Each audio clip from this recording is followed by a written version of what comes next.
Welcome. We're gonna do some boring JToH. Just kidding. JToH's not boring, right? Who could possibly make this game boring at all? Today, we're gonna play my favorite tower. We're gonna do this thing. It's a very old tower. And it was this second remorseless I completed. At least I'm pretty sure, because I went from like ring 1 and grinded out ring 2 a ton. So, I just wanted to replay it. And no, I'm not out of ideas. I still have a ton. Also, I don't know why I just jumped in here.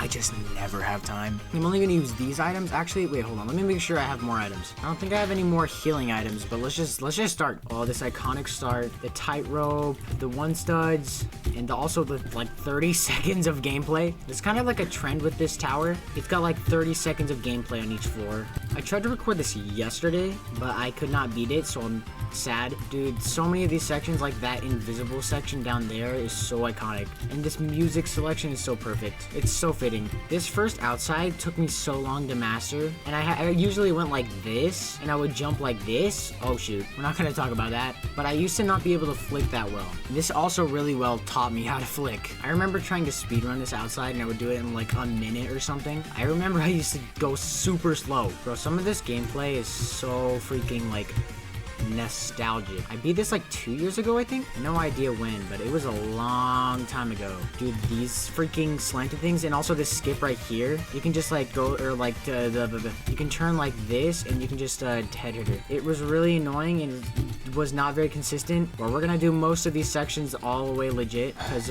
cool. And cool thing too, this has kill brick lag. So dude, I love this gameplay. You're probably like, oh, this is so bad, it's just micro studs and kill bricks. Oh, it's so terrible. But this is like what built my like actual like skill, and I still love classic gameplay like this till this day. Dude, like who even rides a spinner on this? All of this is solid. You can just walk across it. Like, and dude, this section right here, this jump, I remember it was so scary. You can skip this section so easily by wall hopping, but you know what? We're not doing that. We're just gonna go legit. I never even remembered like what this way was, because I never did it legit. I guess we can put away items, because there's no way I'm dying to kill bricks. There is so much kill brick lag. This thing right down here, this thing that's moving like crazy, I remember at some points it would get so freaking crazy that you wouldn't even be able to jump on it. It was crazy.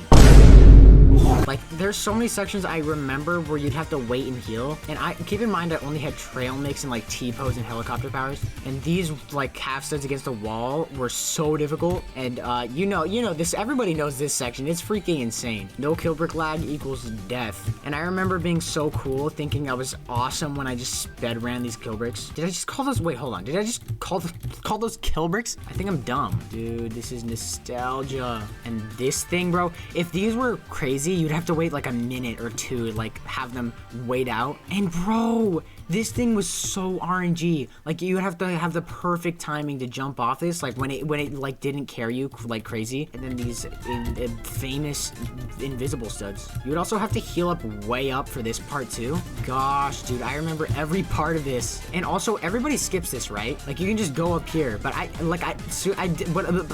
when I first like figured out about this tower, I didn't even know there was a section down here. And I only had just figured it out when I replayed it yesterday. I knew there was a section, but I had never done it. Okay, let's see. You have to do some simple gameplay. I remember I used to think I'd have to rocket for this part, which sure you can, but it's still not that long of a jump if you just go for it. And then boom. Oh my gosh, dude, this jump was so difficult. You would never get enough height. And if you fell, you either have to save on that thing down there or that spinner. But now I know how to high jump really easily, so that's like a piece of cake. This jump right here was also pretty difficult. Like, it's a long jump. Don't underestimate it. And then there's this section that you can just skip. Like, it's not even that hard to skip either. You can just go like this, and the outside. But if you go against the wall, that's why it sinks you in. For some reason, it sinks you in. I don't know why. But either way, it's a pretty long jump, so don't underestimate it. Also, what the?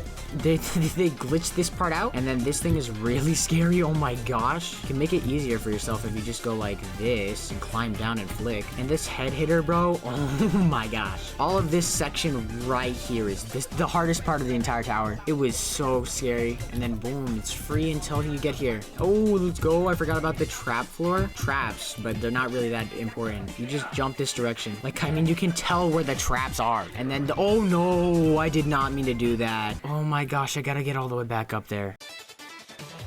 Okay, finally we're back here. We're all on the same run, but these things right here were the killer of most of my runs. Biggest reason why I couldn't beat this. Oh my gosh, this quarter stud. It seems hard at first, but it's in like the perfect position for it to be like not that hard. Ooh, funny trap. Oh my gosh. And then these, which now I'm actually good enough to just walk around. And these, okay, this walk around was the hardest thing for me because I had to figure out how to walk around, like actually do it. I now know it's just W and D, which I had to learn completely by myself, but I used to think it was just D. Fun fact, I actually taught Math Factor how to do that. He was doing it in toes, and I told him to hold W and D because it looked like, from my perspective, that he was doing it like really trash. And then he just started making it every single time, and it was hilarious. But speaking of 410, this is insanely annoying. Right here was the hardest jump and still is the hardest jump of the tower. Now I can accurately do this like every single time, but boy did that get frustrating. And then a lot of this other gameplay was just like, are you not stressed? And if you weren't stressed, you basically won. But now you got this banger fun gameplay, very original. And then the final like set of gameplay like this, it was so scary. Like you could actually cheese half of this. Like look, you can just like get up here. Yeah, you can just get up here, but like if you want to, I did it legit. My friend on the other hand, purple, I'm pretty sure he went on top. I grinded this with purple, so did I did the same thing with Tower of Two skill. He's my literal best buddy, bro. Mwah. You can also skip to the end from right here if you just get up here, I think. Wait, no, I'm thinking of down there. Never mind, I'm stupid. And then the final freaking, like, long jumps. And then you're on the frame, and if you fail the frame, you're stupid. But that is the best tower of all time. Oh my gosh, the memories. And then I remember, I went, like, when I was rebeating it, I can probably do it again. It isn't too difficult. But I went like this, and I went around the wind pad just so I could climb the edge of this. But that's it. Basically, all the tower has to offer. Freaking banger, dude. But anyways, I'm getting ready to do the dares thing. If you haven't seen my community post, go comment on it. You might get a shout out. But I'm gonna finish this food. Peace.